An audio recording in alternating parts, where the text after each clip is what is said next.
Hey guys, welcome to this week's Q&A. This is something that we do every week. We're a university church, so we like to ask questions, but more than that, we like to get answers. So if you have a question, make sure you send it into the Facebook page or to the number on the screen, and we will answer it in the next few weeks or so. And so this week's question is, why don't Christians eat meat on Good Friday? Okay, so here we have a good example of tradition versus biblical teaching.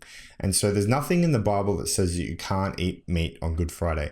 And there's a good chunk of verses that would probably teach against such a regulation or restriction.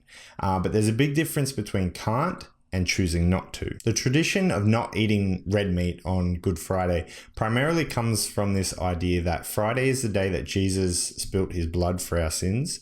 And so eating red, bloody meat on a Friday, especially Good Friday, is probably a bit on the nose, maybe a little bit distasteful. Another reason that people have for not eating meat on Good Friday is that when you don't do something, it makes you ask the question why, especially if it's something that you normally do.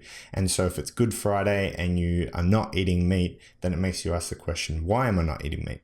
And the answer to that question is Jesus. And so that if you've asked that question and it's caused you to reflect on Jesus, then it will cause you to be more thankful for what he's done for you. And so what this kind of conversation brings up is whether traditions are good or bad.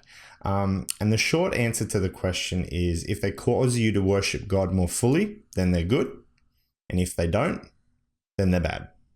Evaluating traditions like this is really about evaluating whether it promotes you or encourages you in your relationship with God. And so if it does, then it's good. And if it doesn't, then it's bad.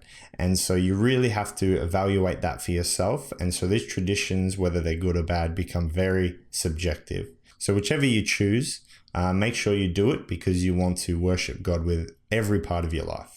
So that's it for this week. Pretty interesting question. Make sure you send yours in, and we will see you next time.